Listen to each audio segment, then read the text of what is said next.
Okay, so here we have Man City beating Brighton on the final game of the season to win the Premier League title. We're going to go over their goals and how tactically they managed to do this. So if we play on, we have the first goal here, which is a goal by Brighton from a corner kick. Now we have marked in yellow, we have Raheem Sterling marking Duffy, and we have Zinchenko marking Glenn Murray on the front. Now, the two best aerial threats for Brighton here are being marked by a winger in Raheem Sterling and a young wingback in Zinchenko. Physically, no match. I don't know why this is the matchup. Was it a lack of communication, a mix-up, or what? But it leads to a goal.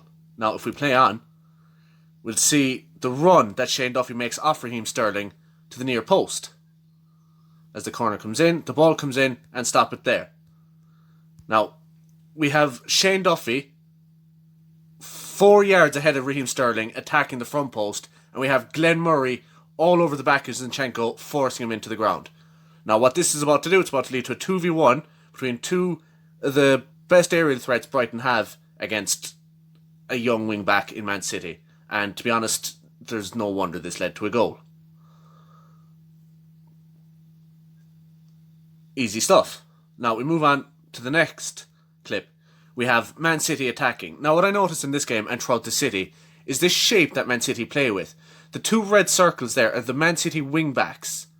Now look at their positioning. Normally you have wing backs out on the sideline, pushed up the pitch.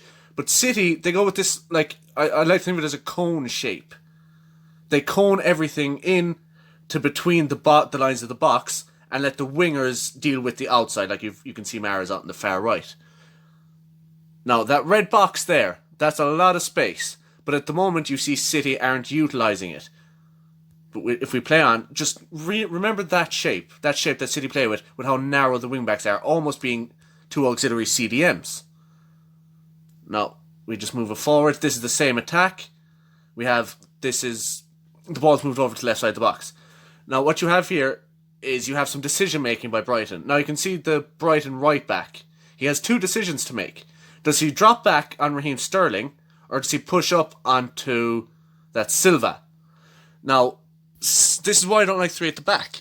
Because in this situation, the right back's position is to play right back. But because three at the back, you can't trust a centre back to come over and mark this man on the edge of the box. So what he does, he needs to decide either push on and get the man on his right shoulder to drop back for Raheem Sterling, or drop back himself onto Raheem Sterling and pull one of the midfielders over to cut off the channel into Bernardo Silva.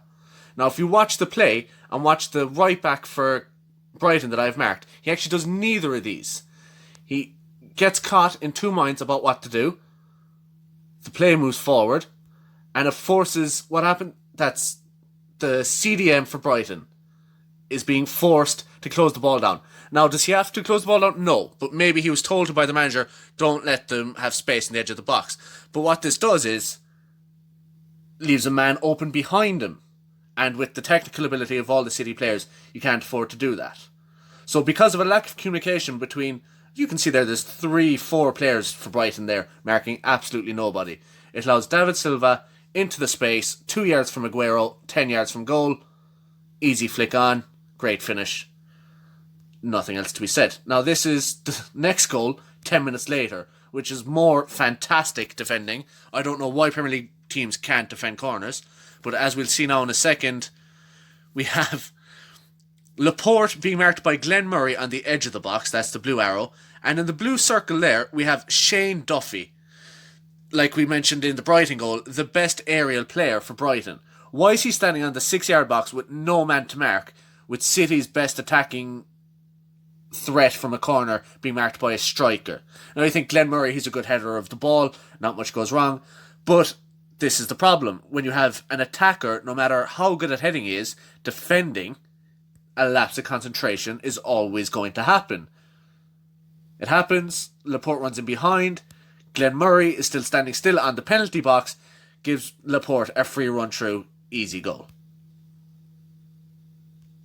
Now, lastly, we have the third goal by City, which is a lovely finish by Mahrez, but there's some things that happen in the build-up that are very interesting. Now, for one, we have here. Now, remember the positioning I mentioned earlier about the wing-backs for City. The wing-backs for City playing inside the lines of the box. Now here, instead of a wing-back, it's actually Riyad Mahrez. And what this does is, it forces a decision. Like earlier, the defender did not come out of the box to mark the player because it was a wing back. But now you have a winger capable of scoring from this position, so the player makes the decision to come out and close him down, push him away from goal. Fair enough, good decision. Forces Mahrez backwards, gets rid of the ball. But what happens next is why they concede. The man who forced Mahrez off the ball continues to the ball, which is fine. You want to keep the pressure on, that's okay. But you can't continue to press the ball and leave an avenue open behind you. Now, what should be happening? The two blue arrows that are now going to the ball, which is controlled by Ilkay Gundogan, should be concentrating on the run of Mahrez. Neither do. They both go past him, press the ball, and this happens. A 3v2, 20 yards out from Brighton's goal, with one of the most dangerous long shot takers in the Premier League. All because one player was too over exuberant on pressing the ball and he got no one to cover himself. Nice little 1-2-3, passing behind, easy triangle, basic stuff. That's basic stuff. A nice ball roll, and it's a fantastic finish. But as you can see there, that goal, as were the others, they were very stoppable. A bit more communication, a bit more defensive knowledge, and some smarter decision making, and maybe this game would have cost City the title rather than win it for them.